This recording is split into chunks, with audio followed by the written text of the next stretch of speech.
This is NDTV, and you're watching Classics.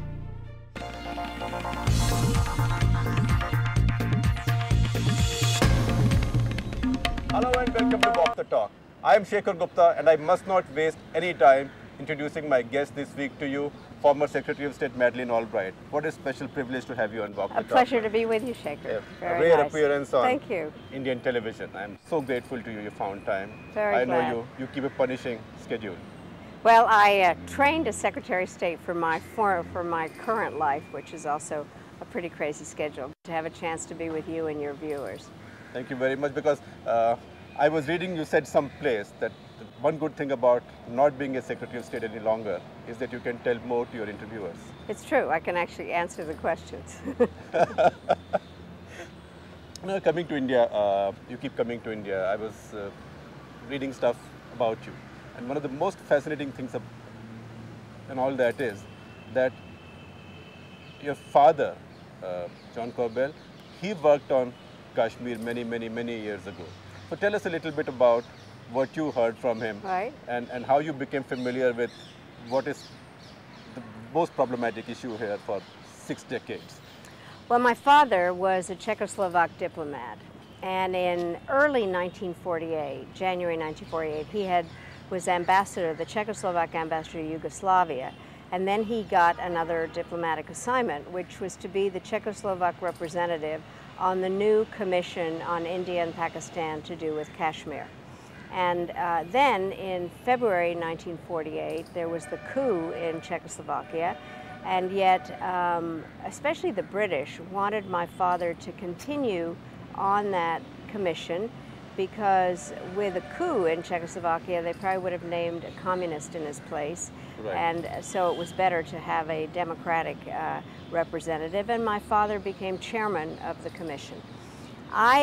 With my family, my parents had already decided they were not going back to Czechoslovakia, and so we went to England, and my father wrote us letters about being on the subcontinent. And one thing, here I was 10 years old and my sister was 6 years younger, and I had a baby brother, and he did say to us that there were monkeys in his hotel room, and I thought he'd made the whole thing up.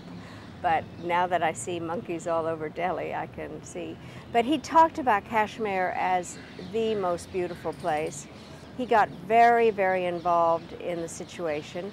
He then, he came to the United States, and he then wrote a book called Danger in Kashmir. Right. So we grew up with the whole issue. As a matter of fact, as the ever dutiful daughter, I wrote a paper on Gandhi when I was in junior high school.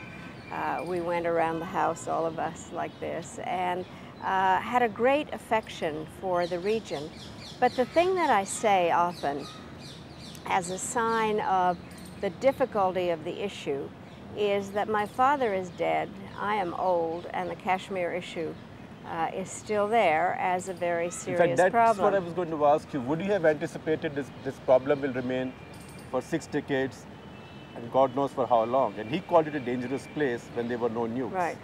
No, I think that he certainly didn't anticipate it. I think that what he did was lay the groundwork for the first ceasefire.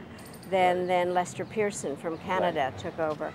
And I think there was a sense that they would be able to deal with it. I don't think anybody at that stage understood the possibilities of constant turmoil, and certainly nobody thought about it in terms of nuclear issues. Do you remember discussing on your dining table a possible solution? Did you have something? Well, I think that probably not useful at this time, but I think that he thought that it would be useful to know what the people wanted. Right. But I think the thing that was very troubling, when I was in graduate school, helped him on the revisions for the second edition. Right. And I remember having discussions with people about the Lion of Kashmir, and it was an issue that was very close to everything. I mean, I kind of feel that this is part of my background. Late 40s and early 50s were times, or idealistic times, and you believed in plebiscites. Yes. And then much water has flown down. Much, and I think obviously that there have been much more outside interference in it Right. than I think was evident at the time. But I think... When you said outside interference, you mean from across the line of control, Pakistan? Well, I think that was not so much. In the Right. in the 40s, Right. the late 40s, that was not a particular issue. As I remember it, it was an issue of as India was being partitioned, Right. where majority populations went. So it was not so much. No, when you say there's been outside interference. I think primarily by certain elements within Pakistan. Right. Yes. Right. Yeah. So, but the other fascinating thing is that your father at University of Denver taught Condalisa Rice as well. Isn't that an amazing coincidence? Amazing, but and you don't, the two of you don't. Well, seem we to had a agree on too very much right funny. now. Well, what is interesting is that I did not know her at all, and my father died in 1977, and I was at home, and there were lots of flowers and commemorations, and among them was a container in the shape of a piano with leaves and flowers, and I asked my mother, where did this come from? And she said, it's from your father's favorite student, Condalisa Rice. And what had happened was she had gone to the University of Denver as a music major, which is why the piano, and then had to take a course in international relations and took it from my father, who persuaded her then to be an international relations major. So then later in 1987, when I was working for Governor Dukakis, who was running for president, and my job was to get advisors, I thought, perfect, this woman is a Soviet expert, on the West Coast, woman, African-American, a perfect advisor. So I called her up and she said, Madeleine, I don't know how to tell you this, but I'm a Republican. And I said, Condi, how could you be? We had the same father. So it is interesting. I think we have taken things that my father learned, taught in a different way. We have different So amazing views. for one Czech professor to have taught two secretaries Isn't it of state. amazing? It really is. And I think I am, while I might disagree with Secretary Rice, she continues in what I consider a very generous spirit in terms of saying that my father was the major influence in her life intellectually. But tell me, the central areas where you have disagreements with her in the policy that she's formulated. Well, I think that I have real issues as to what the appropriate role of the United States is now. I have always believed in the importance of the American position. You called it the indispensable nation. I did, and I'll tell you why.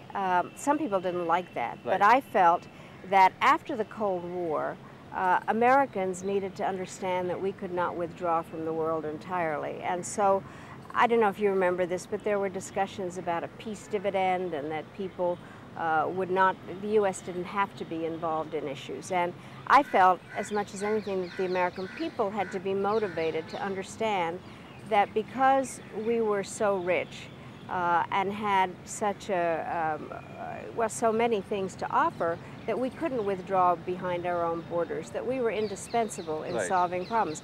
But indispensable does not mean alone. Indispensable does not mean unilateral. And so where I disagree, I do believe in a moral foreign policy. At this instant, where would Pakistan be? Which of the four? Well, again, I think Pakistan is very hard to categorize because while I am very troubled, In a category by itself? maybe, you know, I mean, the problem with Pakistan is, and I was very concerned initially, obviously, that Musharraf came to office through a coup. And one of the things that we did was to keep insisting that there had to be a schedule for moving to democracy. I think that with 9/11, there clearly is a necessity for all of us to work with Pakistan because it does play an important role in terms of trying to figure out how to deal with catching Osama bin Laden, trying to make sure that the border is not a place where various terrorists can find their home. But I think that clearly, and people are very concerned about some of the extremists that find a home there, but I hope very much that this is not, you know, in many ways people have stopped always linking India with Pakistan and thinking more about India as a very important relationship for the United States without always thinking, you know, what are we doing on Pakistan? Right, because I was reading your speech to the Asia Society in 2000 before President Clinton came here. It's so strikingly similar to the speech that President Bush delivered here 6 years hence, with one difference. You said proliferation was the #1 concern, and you said India's nuclear tests were a historic mistake, whereas President Bush was now selling the new nuclear deal as a historic step. So how did we move on? Well, are you on the same train? Well, first of all, I'm not going to retract what we said, because I think we were very concerned about the nuclear test and concerned because of what it elicited in Pakistan. And I think President Clinton, on a fairly regular basis, spoke about the fact that he thought one of the most dangerous relationships was the Indo-Pakistan relationship and the possibility of a nuclear exchange. Everybody was terrified of that. So I think that was seen as a real threat. Well, I think that as people looked, you know, the world was so totally different. I have to tell you, we were in a time where we were looking at a variety of issues in Africa, trying to deal with the Middle East peace process. But in terms of a clash, I think people were concerned, especially after Cargill, and President Clinton worked very hard on it. Now, I think that I am concerned about the proliferation of weapons of mass destruction. I think the combination of the existence of weapons of mass destruction and the growth of a variety of non-state actors is one of the basic crises of our time. But I very much agree with the evolution of the American relationship with India.